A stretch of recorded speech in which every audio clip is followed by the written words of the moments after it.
¿Y si te dijera que uno de los imperios más poderosos de toda la historia de la humanidad, un imperio que se extendía desde las fronteras de la India hasta las costas del Mediterráneo, fue usado por Dios mismo para cumplir una profecía antigua? Un imperio tan grande que en su momento de mayor esplendor gobernó a casi la mitad de la población mundial. Un imperio cuyo rey fue llamado Mesías, el ungido, no por su propio pueblo, sino por el Dios de Israel. Y esto es algo que la mayoría de la gente nunca se da cuenta. Los sabios que se arrodillaron ante el niño Jesús en Belén eran sacerdotes persas. El idioma que Jesús habló todos los días de su vida, un legado directo del imperio persa, el mismo templo donde Jesús enseñó y adoró, fue reconstruido porque un rey persa lo ordenó. Esto no es ficción, esto no es leyenda, esta es la historia de los persas, un pueblo que surgió desde la oscuridad en las montañas de Irán hasta convertirse en el imperio más grande que el mundo antiguo había conocido. Y su historia está entrelazada profundamente, de manera inseparable, en las páginas de tu Biblia. Hoy vamos a emprender un viaje extraordinario. Y antes de comenzar, déjame contarte lo que vas a descubrir. Aprenderás por qué Dios llamó Mesías a un rey pagano, 150 años antes de que ese rey siquiera naciera. Escucharás cómo la ciudad más grande de la tierra cayó en una sola noche, durante una fiesta de borrachos, exactamente como un profeta hebreo lo había predicho. Descubrirás por qué un rey persa pasó una noche sin dormir llorando por un prisionero judío atrapado en un foso de leones. Conocerás el plan de genocidio que casi eliminó al pueblo judío de la faz de la tierra y a la valiente reina que lo detuvo. Y al final, descubrirás una conexión entre el imperio persa y el nacimiento de Jesucristo que la mayoría de la gente nunca ha notado. Una conexión que une toda esta historia de la manera más asombrosa. Así que ponte cómodo. Esta va a ser una historia épica, una que abarca siglos, cruza continentes y revela la mano de Dios actuando en los asuntos de las naciones. Comencemos. Ahora retrocedamos en el tiempo, miles de años, hasta una meseta azotada por el viento en el corazón de lo que hoy llamamos Irán.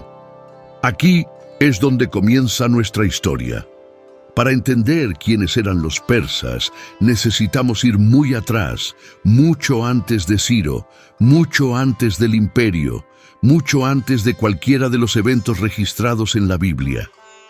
Los persas formaban parte de un grupo más grande de pueblos conocidos como los indoiranios, a veces llamados los arios. Y no, esto no tiene nada que ver con el uso moderno distorsionado de ese término. En el mundo antiguo, ario simplemente significaba noble y se refería a una gran familia de tribus que originalmente vivían en las estepas de Asia Central, en la región que hoy llamamos Turkmenistán, Uzbekistán y el sur de Kazajistán. En algún momento entre el año 2000 y el 1500 a.C., aproximadamente durante la época de los patriarcas bíblicos Abraham, Isaac y Jacob, estas tribus indoiranias comenzaron una migración masiva. Un grupo se desplazó hacia el sureste, hacia el subcontinente indio. Ellos se convertirían en los ancestros de la civilización védica y con el tiempo darían forma a la cultura de la India. El otro grupo se movió hacia el suroeste, descendiendo por pasos de montaña hasta la vasta meseta iraní. Este segundo grupo, los iranios, con el tiempo se dividió en muchas tribus diferentes. Entre las más importantes estaban los medos, que se establecieron en la parte noroeste de la meseta, en la región montañosa al sur del mar Caspio. Y luego estaban los persas, una tribu más pequeña y menos poderosa que se asentó más al sur, en una región que las fuentes antiguas llaman Parsa o Persis, que se encuentra en la actual provincia de Fars, en el suroeste de Irán. Ahora hay algo fascinante. El nombre Persia proviene de esta antigua tierra tribal, Parsa, y el nombre Irán en sí mismo viene de la palabra ario, la tierra de los arios, la tierra de la gente noble. Durante siglos, quizás 500 o 600 años, los persas fueron un pueblo relativamente menor. Vivían en una tierra hermosa pero dura, llanuras áridas rodeadas de imponentes cadenas montañosas, con veranos abrasadores e inviernos helados. Eran un pueblo de pastores, ganaderos y agricultores, organizados en clanes y tribus bajo jefes locales. También eran vasallos. Durante la mayor parte de su historia temprana, los persas estuvieron sometidos a los medos, sus vecinos más poderosos del norte. El Imperio Medo, que alcanzó su importancia en el siglo VII a.C., controlaba gran parte de la meseta iraní y era una de las grandes potencias del antiguo Cercano Oriente. Los persas pagaban tributo a los reyes medos y servían en sus ejércitos. Pero dentro de este pequeño pueblo subordinado, algo extraordinario estaba gestándose. Había una familia real, los Aqueménidas, nombrados en honor a su legendario ancestro Aquémenes o Axamanish en persa antiguo. Esta familia ostentaba el título de rey entre las tribus persas, aunque debían lealtad a los medos. Y fue de esta familia de donde surgiría un joven príncipe. Un príncipe que no solo liberaría a su pueblo de la opresión, sino que conquistaría todo el mundo conocido. Su nombre era Ciro, y su historia estaba escrita en las estrellas, o mejor dicho, en los pergaminos de los profetas hebreos, siglos antes de que él siquiera naciera. Pero antes de llegar a Ciro, hagamos una pausa y hagamos una pregunta clave. ¿Dónde aparecen los persas en el relato bíblico sobre el origen de las naciones? En el capítulo 10 del Génesis encontramos lo que los estudiosos llaman la tabla de las naciones, el registro genealógico de cómo los pueblos de la tierra descendieron de los 3 hijos de Noé, Sem, Cam y Jafet. Los persas no se mencionan por nombre en esta tabla, ya que aún no habían surgido como un pueblo diferenciado. Pero su tierra ancestral sí está representada. Entre los hijos de Sem encontramos a Elam. Génesis capítulo 10, versículo 22. Los hijos de Sem, Elam, Asur, Arfaxad, Lud y Aram. Elam. Esto es de vital importancia. Elam fue una de las civilizaciones más antiguas del Cercano Oriente, centrada en la ciudad de Susa. Sí, la misma Susa que más tarde se convertiría en una de las capitales del Imperio Persa. La misma Susa donde tienen lugar los eventos del libro de Esther. La misma Susa donde Daniel recibió sus visiones.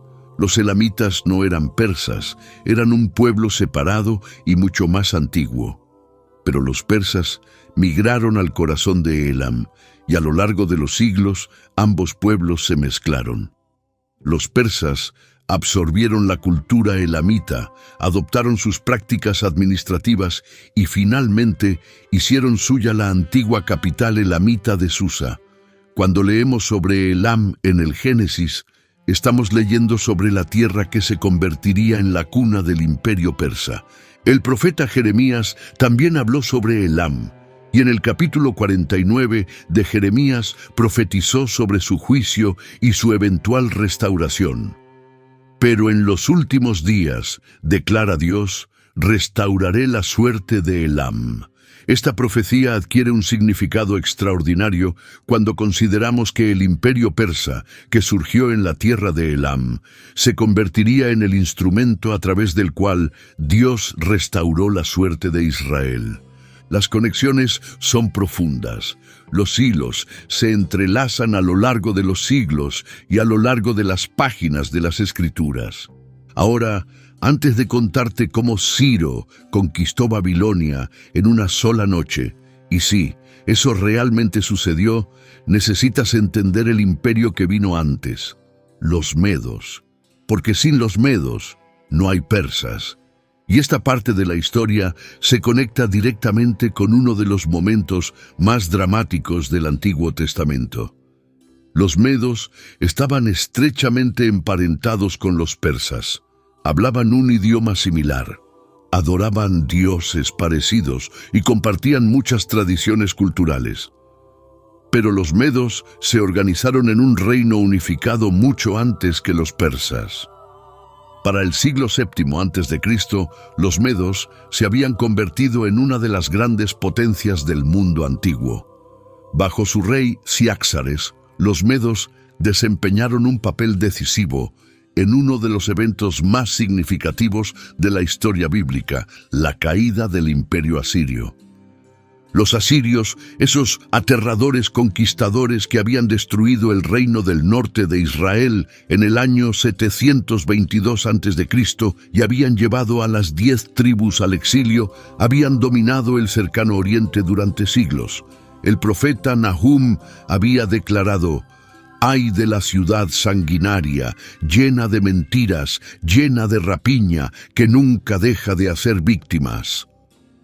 En el año 612 a.C., Ciáxares de Media, en alianza con Nabopolassar de Babilonia, sitió y destruyó la capital asiria de Nínive.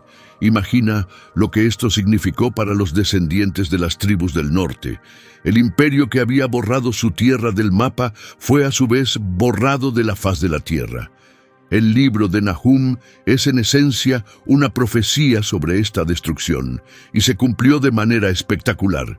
Tras la caída de Asiria, el antiguo cercano oriente se dividió entre 4 grandes potencias. Los babilonios, bajo Nabucodonosor, tomaron el control de Mesopotamia, Siria y el Levante, incluyendo el reino de Judá.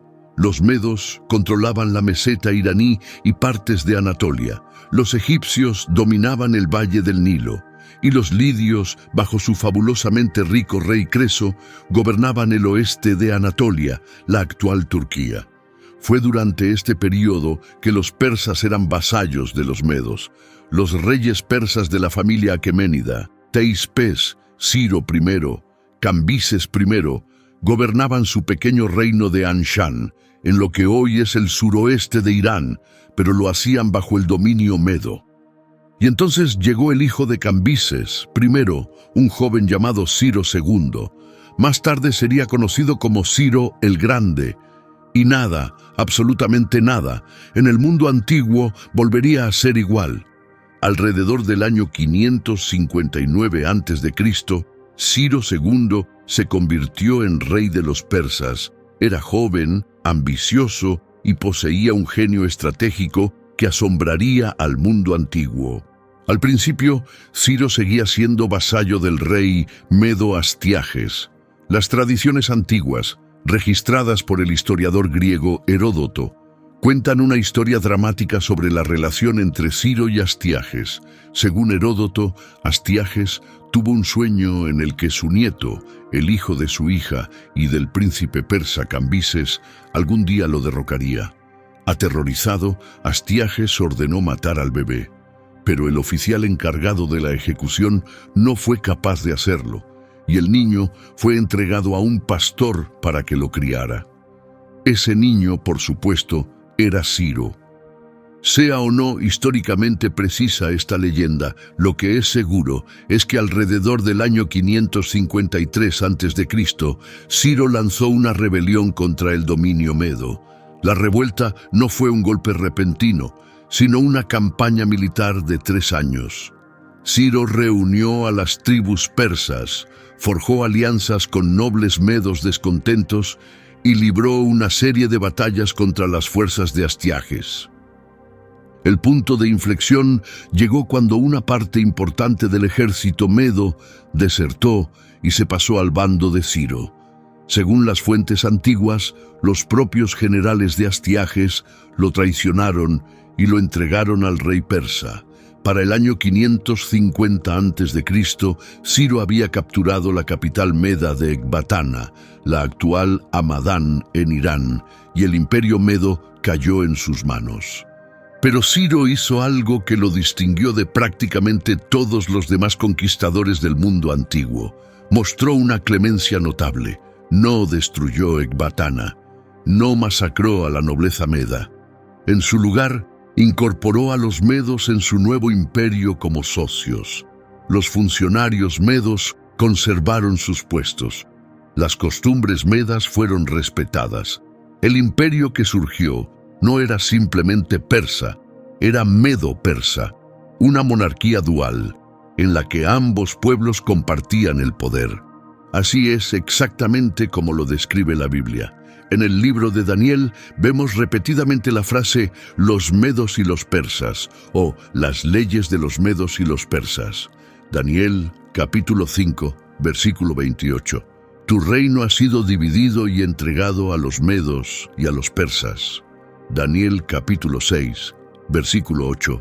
Conforme a la ley de los medos y los persas, que no puede ser revocada. Los escritores bíblicos entendieron la naturaleza dual de este imperio. No fue simplemente una conquista persa sobre los medos, fue una unión, una fusión de dos pueblos bajo un líder extraordinario. Pero Ciro estaba lejos de haber terminado. Después de conquistar a los medos, dirigió su atención hacia el oeste, hacia el reino de Lidia. El rey Creso de Lidia era legendario por su riqueza y todavía hoy usamos la expresión rico como Creso. Alarmado por el repentino ascenso de Persia, Creso formó una alianza con Babilonia y Egipto y decidió atacar primero. Consultó al famoso oráculo de Delfos en Grecia, preguntando si debía atacar a Persia. El oráculo respondió que si Creso cruzaba el río Alis, un gran imperio sería destruido. Animado, Creso atacó. El oráculo tenía razón. Un gran imperio fue destruido, pero fue el suyo. Ciro derrotó al ejército lidio en una serie de brillantes campañas. Según Heródoto, Ciro colocó sus camellos al frente de sus líneas de batalla, sabiendo que los caballos lidios se aterrorizarían con el olor desconocido. La caballería lidia, el orgullo del ejército de Creso, se dispersó en la confusión. Para el año 546 a.C., Sardes, la capital lidia, había caído, y Creso era prisionero de Ciro. Una vez más, Ciro mostró clemencia. Según Heródoto, Creso no fue ejecutado, sino que fue mantenido como consejero en la corte persa. Este patrón de misericordia y tolerancia no era solo estrategia política, definía el carácter de Ciro y tendría profundas consecuencias para el pueblo de Israel. Ahora solo quedaba una gran potencia en pie en el mundo antiguo: Babilonia. Y Babilonia guardaba algo muy valioso: el pueblo de Dios. Para la década del 540 a.C., Babilonia era el último gran obstáculo entre Ciro y el dominio total sobre el mundo civilizado. Y Babilonia no era una ciudad cualquiera. Babilonia era, por donde se la mirara, una de las ciudades más magníficas de la historia de la humanidad. Sus murallas eran tan gruesas que los carros de guerra podían correr por encima de ellas. La puerta de Ishtar, cubierta de brillantes ladrillos esmaltados en azul y decorada con dragones dorados, era una de las maravillas del mundo antiguo. La ciudad se extendía a ambos lados del río Éufrates y estaba rodeada por una red de canales, fosos y fortificaciones que la hacían prácticamente inexpugnable. Pero el verdadero significado de Babilonia para nuestra historia es espiritual. Babilonia fue la ciudad que destruyó Jerusalén. En el año 586 a.C., el rey babilonio Nabucodonosor sitió la ciudad santa, derribó sus murallas, quemó hasta los cimientos el templo de Salomón y llevó al pueblo de Judá al exilio. Durante casi 50 años, los judíos vivieron en Babilonia como cautivos, llorando junto a los ríos de Babilonia, colgando sus arpas en los sauces y clamando a Dios por la liberación. El Salmo 137 captura su angustia. Junto a los ríos de Babilonia, allí nos sentamos y lloramos al acordarnos de Sión. Pero incluso mientras los exiliados lloraban, los profetas de Dios estaban hablando. Y sus palabras eran asombrosas. El profeta Isaías, escribiendo aproximadamente 150 años antes de que Ciro siquiera naciera, declaró en Isaías capítulo 44, versículos 28 al capítulo 45, versículo 1. Él dice de Ciro, es mi pastor, y cumplirá todo lo que yo quiero. Y dice de Jerusalén, será reconstruida, y del templo, tus cimientos serán puestos. Así dice el Señor a su ungido, a Ciro, a quien tomé de la mano derecha para someter naciones delante de él. Detente y piensa en esto por un momento. Dios llamó a Ciro por su nombre, 1 siglo y medio antes de que Ciro existiera. Dios llamó a un rey pagano persa, mi ungido. La palabra en hebreo es Mashiach, Mesías. El mismo título que más tarde sería reservado para Jesucristo fue aplicado primero a un rey persa. Esta es una de las profecías más extraordinarias de toda la Escritura. Nos dice que el ascenso de Persia no fue un evento aleatorio de la historia. Fue un designio divino. Dios estaba orquestando los asuntos de las naciones para cumplir sus propósitos con su pueblo. Ahora, para cuando Ciro dirigió su atención hacia Babilonia, el imperio estaba en decadencia. Nabucodonosor, el gran rey que había conquistado Jerusalén, llevaba mucho tiempo muerto. Sus sucesores eran débiles, incompetentes e impopulares. El último rey, Nabonido, se había enemistado con el poderoso sacerdocio babilonio al promover el culto al dios lunar sin por encima del tradicional dios principal, Marduk. Nabonido incluso había abandonado Babilonia, viviendo en un exilio autoimpuesto en el oasis árabe de Taima durante 10 años, dejando a su hijo Belsasar para gobernar en su ausencia. Belsasar. Ese nombre debería sonarte. Es el mismo Belsasar que aparece en Daniel capítulo 5, el rey que organizó un gran banquete, bebió vino de los vasos sagrados robados del templo de Jerusalén y vio una mano misteriosa escribiendo en la pared, Mene, Mene, Tekel, Ufarsin. Daniel interpretó la escritura. Dios ha contado los días de tu reino y le ha puesto fin. Has sido pesado en la balanza y hallado falto de peso. Tu reino ha sido dividido y entregado a los medos y a los persas. Esa misma noche, según la Biblia y los historiadores antiguos, los persas tomaron Babilonia. La caída de Babilonia en el año 539 a.C. fue asombrosa. Según Heródoto, los ingenieros de Ciro desviaron el curso del río Éufrates, que fluía por el centro de la ciudad, por debajo de las murallas. Con el nivel del agua reducido, el ejército persa pudo caminar por el lecho del río, pasar por debajo de las murallas y entrar en la ciudad prácticamente sin oposición. Los babilonios, tomados por sorpresa durante un festival, la misma fiesta descrita en Daniel capítulo 5, apenas opusieron resistencia. Belsasar fue asesinado esa noche. Nabonido se rindió poco después. La ciudad más grande del mundo había caído casi sin batalla. El cilindro de Ciro, un antiguo documento de arcilla descubierto entre las ruinas de Babilonia, registra el propio relato de Ciro sobre esta conquista. En él, Ciro afirma que Marduk, el dios principal de Babilonia, lo eligió para derrocar a Nabonido debido a su impiedad. Por supuesto, desde la perspectiva bíblica, no fue Marduk, sino el Dios de Israel quien dirigió estos eventos. Y lo que Ciro hizo después cambió el curso de la historia bíblica para siempre. En el año 538 a.C., un año después de la conquista de Babilonia, Ciro emitió un decreto que resonó en todo el mundo antiguo. Este decreto está registrado en la propia Biblia, en los primeros versículos del libro de Esdras. Esdras, capítulo 1, versículos 1 al 4. En el primer año del rey Ciro de Persia, para que se cumpliera la palabra del Señor por boca de Jeremías, El Señor despertó el espíritu del rey Ciro de Persia, quien hizo proclamar por todo su reino, también por escrito, lo siguiente: Así dice el rey Ciro de Persia: el Señor, el Dios de los cielos, me ha dado todos los reinos de la tierra, y me ha encargado que le construya una casa en Jerusalén, que está en Judá. A todo aquel de entre vosotros que pertenezca a su pueblo, que su Dios esté con él, y suba a Jerusalén de Judá para reconstruir la casa del Señor, el Dios de Israel.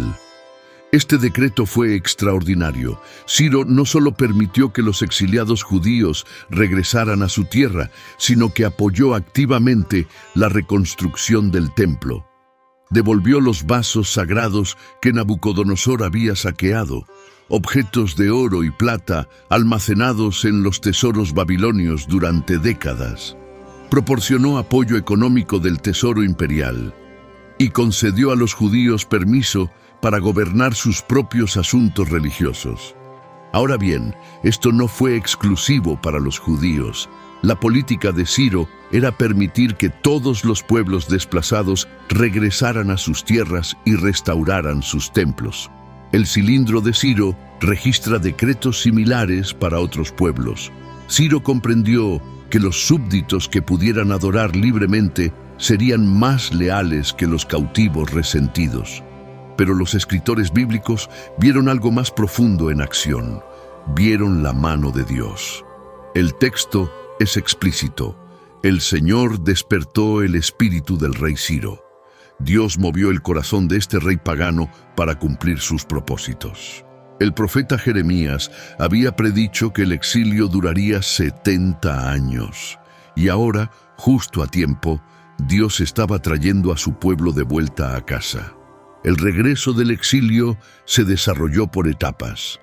La primera oleada fue liderada por Sesbazar, un príncipe de Judá, seguido por Zorobabel, quien supervisaría la reconstrucción del templo. Más tarde, Esdras, el escriba, lideraría otro grupo de regreso para restaurar la vida espiritual de la comunidad. Y finalmente, Nehemías regresaría para reconstruir las murallas de Jerusalén. Todo esto, cada paso de esta restauración, ocurrió bajo el gobierno persa, con apoyo persa y por autoridad persa. Los persas no fueron algo secundario en el plan de Dios, fueron parte central de él. Ahora hagamos una pausa y repasemos dónde estamos. Hemos visto cómo los persas pasaron de ser una pequeña tribu de pastores de montaña a conquistar a los medos, los lidios y los babilonios. Hemos visto cómo Dios llamó a Ciro por su nombre 150 años antes de su nacimiento y cómo Ciro cumplió esa profecía al liberar a los exiliados judíos y ordenar la reconstrucción del templo. Pero la historia está lejos de terminar. El imperio persa perduraría otros 200 años y durante ese tiempo se desarrollarían algunos de los eventos más dramáticos de toda la escritura. Una noche en un foso de leones, un plan de genocidio, una batalla espiritual en los cielos y una conexión con el nacimiento de Jesús que cerrará el círculo de toda esta historia. Continuemos. Ciro el Grande murió alrededor del año 530 a.C., según se dice, en batalla contra los masagetas, un pueblo nómada en la frontera noreste de su imperio. Le sucedió su hijo Cambises II. Cambises conquistó Egipto en el año 525 a.C., añadiendo la última de las grandes civilizaciones del mundo antiguo al imperio persa. Pero durante su campaña, la construcción del templo en Jerusalén, iniciada bajo Ciro, fue detenida.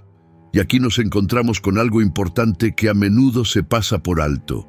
La relación entre los persas y los judíos no siempre fue fácil. El libro de Esdras revela verdadera tensión y conflicto. En Esdras capítulo 4, nos enteramos de que los pueblos locales que rodeaban Jerusalén, samaritanos y otros que se habían establecido en la tierra durante el exilio, se opusieron activamente a la restauración judía. Escribieron cartas a la corte persa acusando a los judíos de rebelión. Sepa el rey que los judíos que subieron de su parte han ido a Jerusalén. Están reconstruyendo esa ciudad rebelde y malvada. Estas acusaciones fueron efectivas.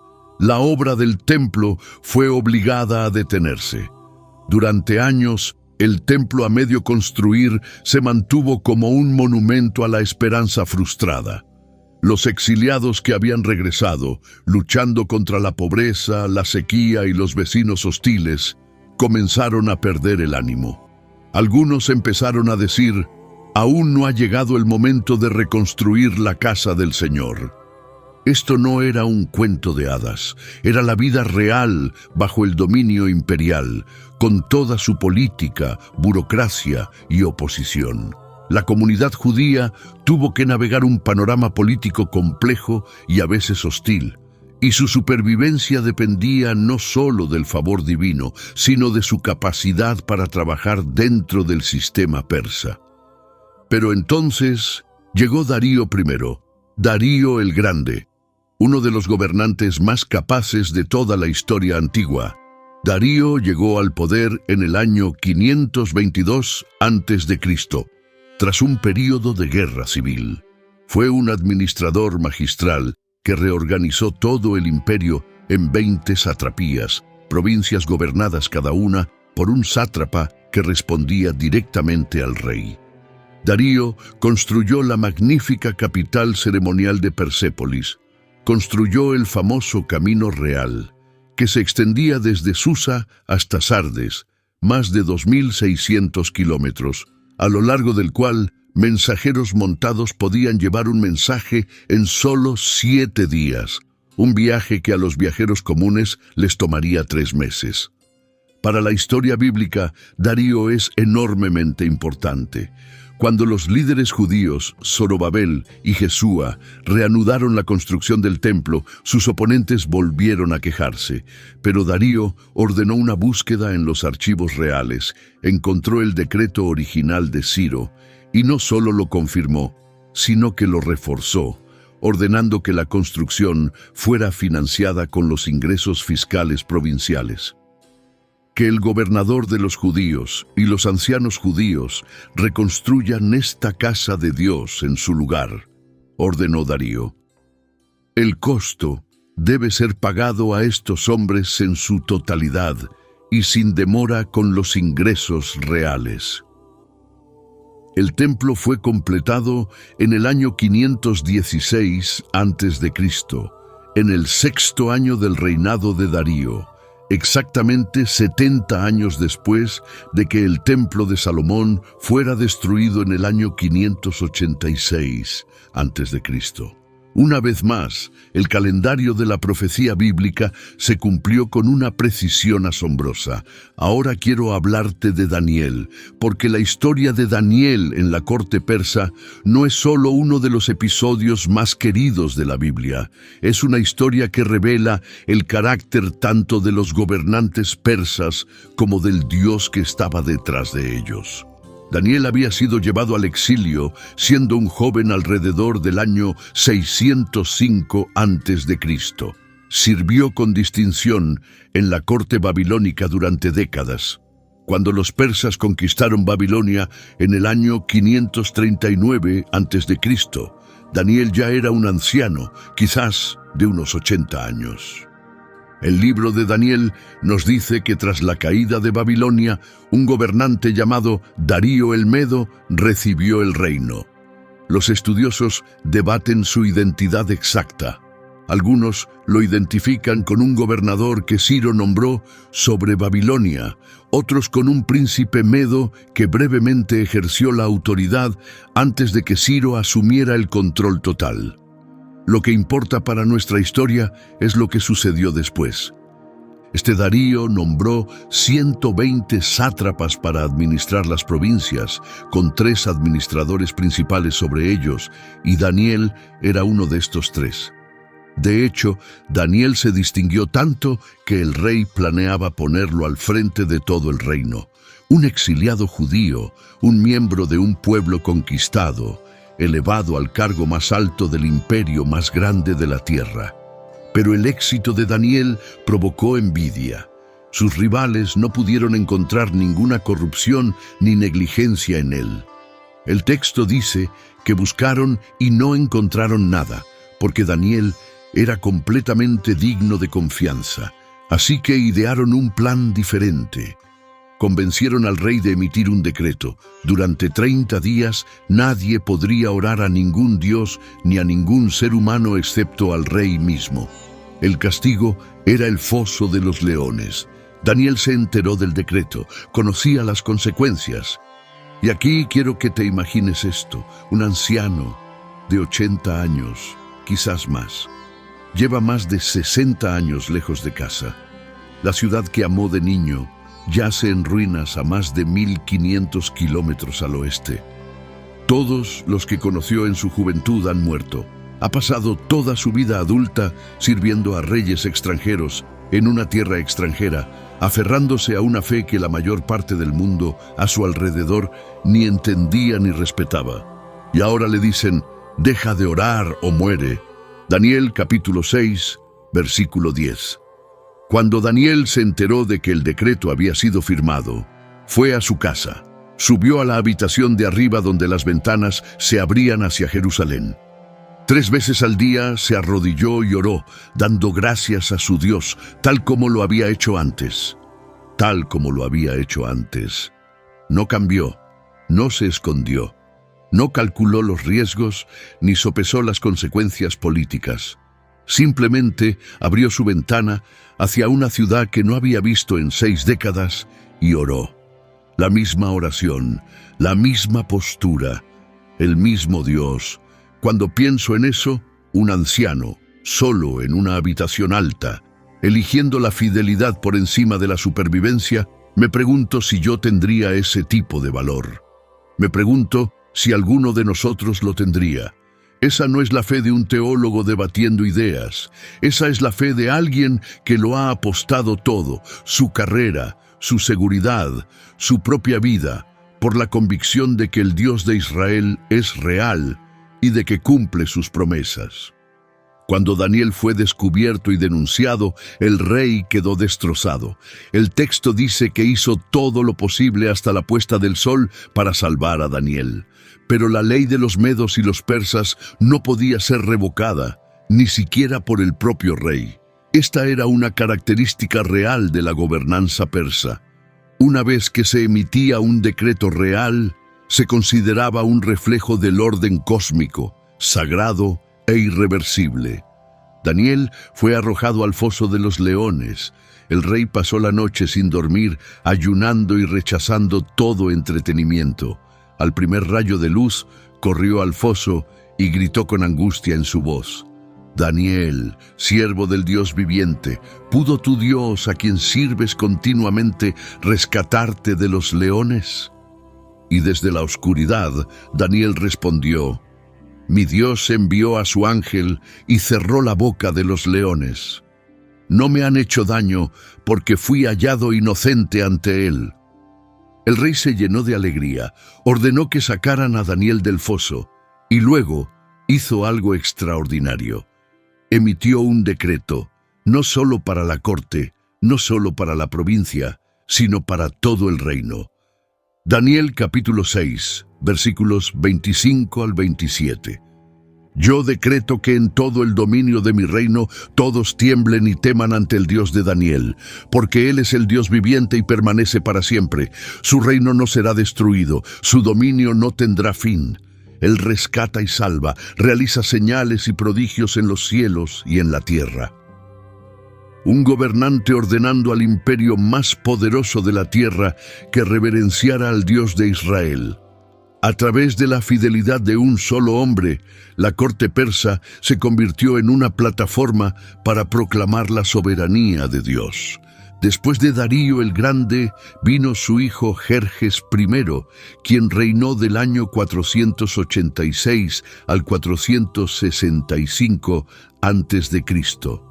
En la historia secular, Jerjes es famoso por su masiva invasión de Grecia, la campaña que produjo las legendarias batallas de las Termópilas y Salamina.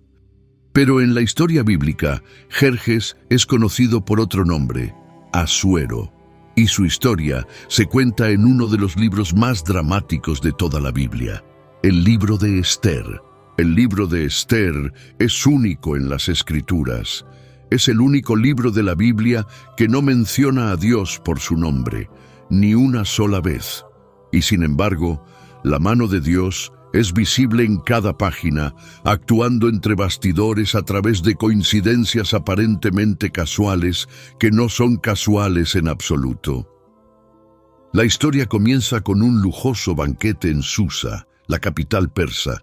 El rey Asuero organiza una celebración que dura 180 días para exhibir la riqueza y la gloria de su reino. Cuando la reina Vasti se niega a presentarse ante la orden del rey, es destituida y se inicia una búsqueda por todo el imperio de una nueva reina. Entre las candidatas hay una joven judía llamada Hadasa, más conocida por su nombre persa, Esther. Criada por su primo Mardoqueo, ella oculta su identidad judía siguiendo sus instrucciones. Encuentra gracia ante el rey y se convierte en reina, pero ha entrado en la corte en un momento crítico. Amán, el primer ministro del rey, alberga un odio profundo hacia el pueblo judío, especialmente hacia Mardoqueo, que se niega a inclinarse ante él. Amán convence al rey de emitir un decreto que ordena el exterminio de todos los judíos en todo el imperio, cada hombre, mujer y niño, en un solo día. Ahora detente y piensa en lo que está en juego. Si el plan de Amán tiene éxito, la línea de David se extingue. Las profecías mesiánicas se vuelven imposibles de cumplir. No hay Jesús de Nazaret, no hay evangelio, no hay iglesia. Todo depende de lo que suceda a continuación en la corte de un rey persa. Mardoqueo envía un mensaje a Esther. Debes presentarte ante el rey y suplicar por nuestro pueblo. Pero hay un problema. En la corte persa, nadie, ni siquiera la reina, podía acercarse al rey sin ser convocado. El castigo era la muerte. La única excepción era si el rey extendía su cetro de oro como señal de favor.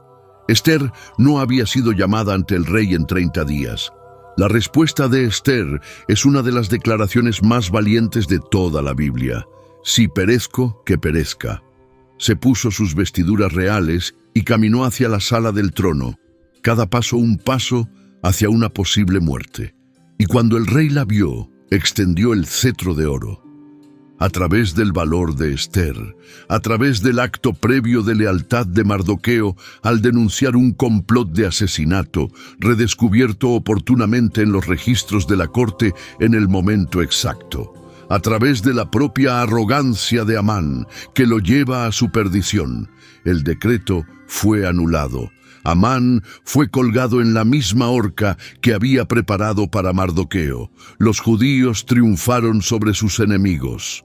Las palabras que Mardoqueo dirigió a Esther resuenan a través de los siglos. ¿Quién sabe si no has llegado al reino para un momento como este? Esa pregunta es el latido de todo el libro de Esther.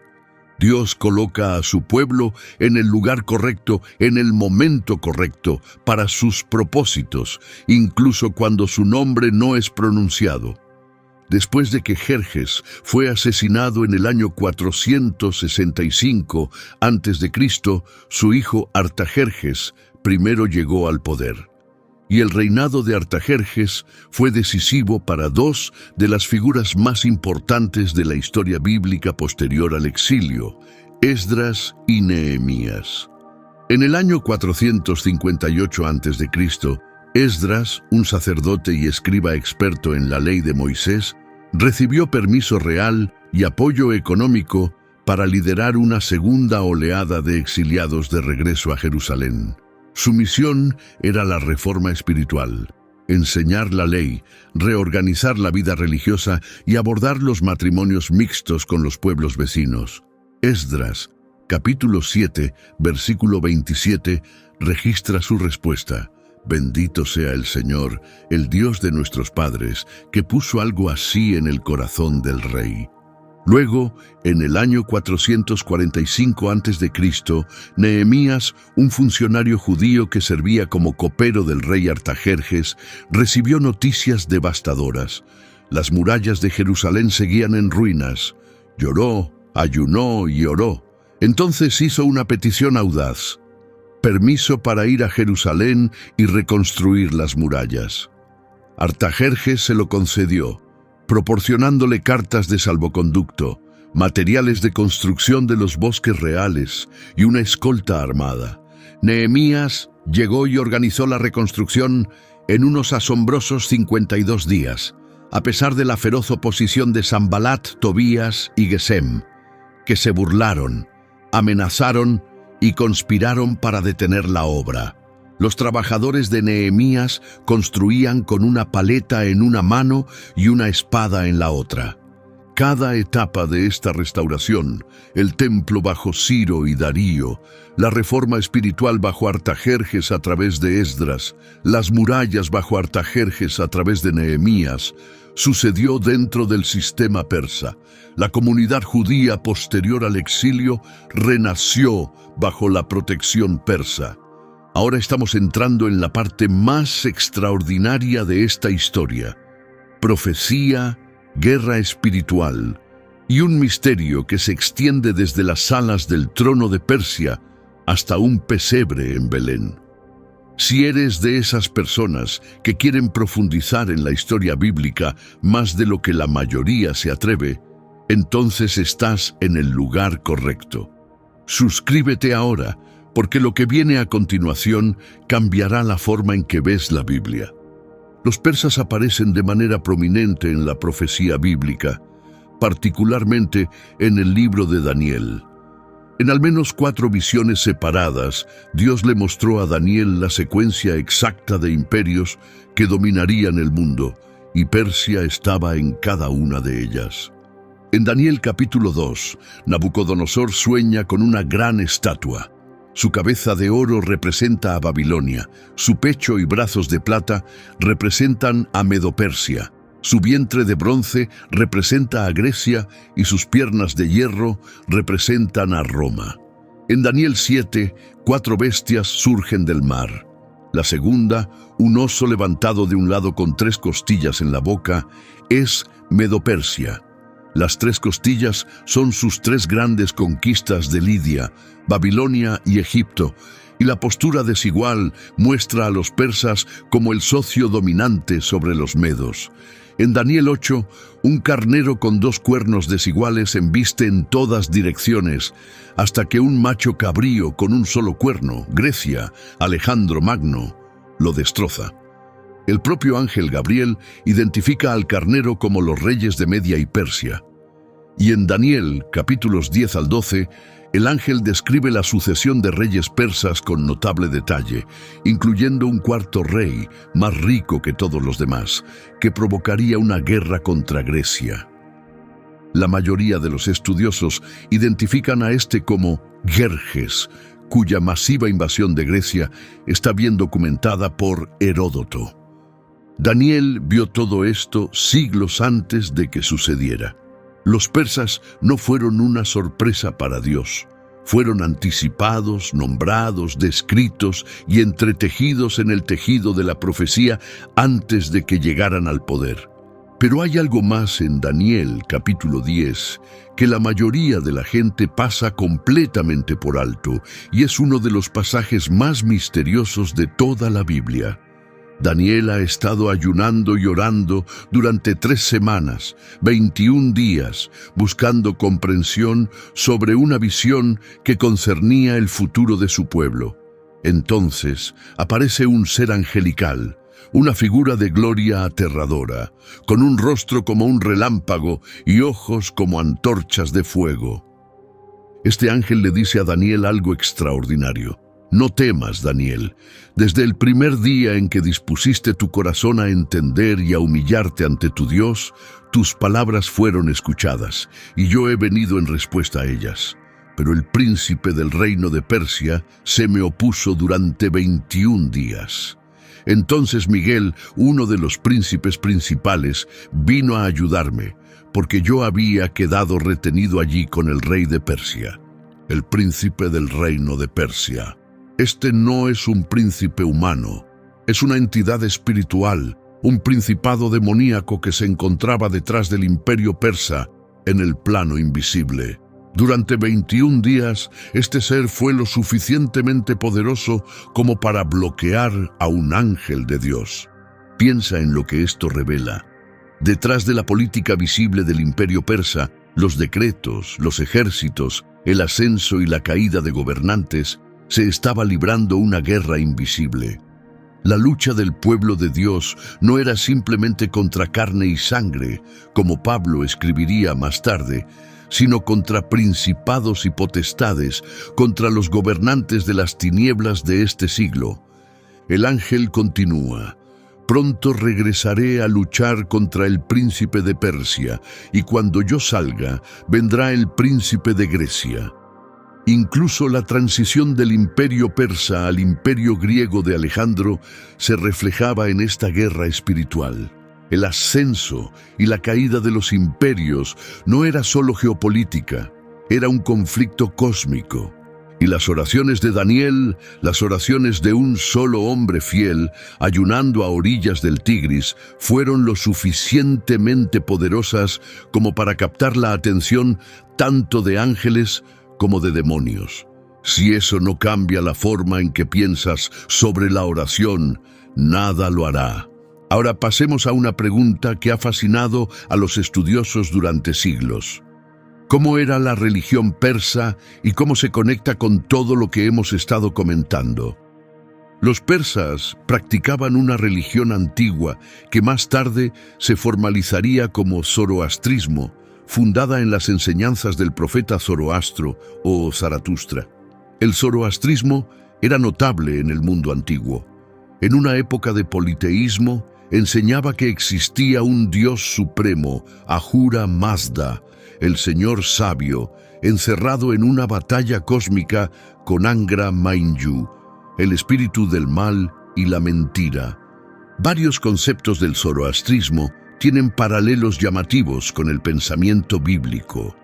Una lucha cósmica entre el bien y el mal, un juicio final al fin de los tiempos, la responsabilidad moral individual, una figura de Salvador que vendría a derrotar al mal y la resurrección de los muertos. Influyeron las ideas religiosas persas en la teología judía. Los estudiosos han debatido esto durante siglos. La verdad tiene muchos matices. La comunidad judía vivió dentro del imperio persa durante más de 200 años. El intercambio cultural era inevitable. Pero el núcleo de la fe israelita, un Dios soberano, el pacto con Israel, las exigencias éticas de la Torá, siguió siendo distintivamente judío. Lo que los persas proporcionaron sin lugar a dudas fue el entorno. Su política de tolerancia religiosa, única en el mundo antiguo, permitió que el judaísmo posterior al exilio floreciera. El camino real conectaba pueblos distantes. El arameo se convirtió en una lengua compartida. Las ideas podían viajar a través de continentes, y dentro de este mundo creado por los persas, la teología judía se profundizó y maduró, desarrollando los mismos conceptos de ángeles, resurrección y juicio cósmico que se convertirían en elementos centrales del mensaje de Jesús. Pero esto es lo que me parece más notable. Los zoroastrianos pasaron siglos buscando la luz, la verdad, un Salvador que derrotara las tinieblas de una vez por todas. Y como estamos a punto de ver, cuando ese Salvador finalmente llegó, fueron sacerdotes zoroastrianos, los magos persas, quienes estuvieron entre los primeros en encontrarlo. Ahora llegamos a la parte de esta historia que une todo, la conexión que nos lleva directamente desde las salas del trono de Persia hasta un pesebre en Belén. El imperio persa cayó ante Alejandro Magno en el año 330 a.C., pero su legado no murió. En muchos sentidos, el mundo que Persia construyó fue el mundo en el que nació Jesús. El idioma arameo que los administradores persas extendieron por todo el cercano oriente se convirtió en la lengua materna del propio Jesús. Cuando clamó desde la cruz, cuando resucitó a los muertos, cuando llamó a Dios Abba. Estaba hablando el legado lingüístico del imperio persa. La diáspora judía, que tomó forma durante el período persa, se convirtió en la red a través de la cual se extendió el Evangelio. Cuando Pablo visitaba las sinagogas desde Antioquía hasta Corinto, estaba caminando por senderos que la era persa había grabado en el tejido del mundo antiguo. La sinagoga misma, donde Jesús enseñó, donde Pablo predicó, donde nació la iglesia primitiva, fue una institución forjada en el exilio y formalizada bajo el dominio persa. Las escrituras hebreas, tal como las conocemos, fueron recopiladas y organizadas durante el período persa. Esdras dio a la Torá su forma definitiva.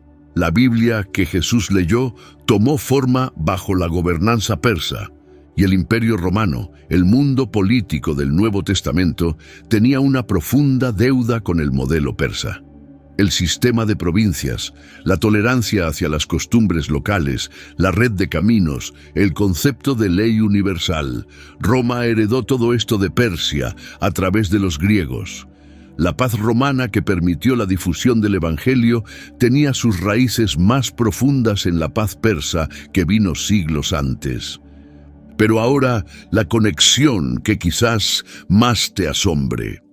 Abre tu Biblia en el Evangelio de Mateo, capítulo 2. Después de que Jesús nació en Belén de Judea, en tiempos del rey Herodes, unos magos de Oriente llegaron a Jerusalén preguntando: ¿Dónde está el que ha nacido rey de los judíos? Vimos su estrella cuando se levantó y hemos venido a adorarlo.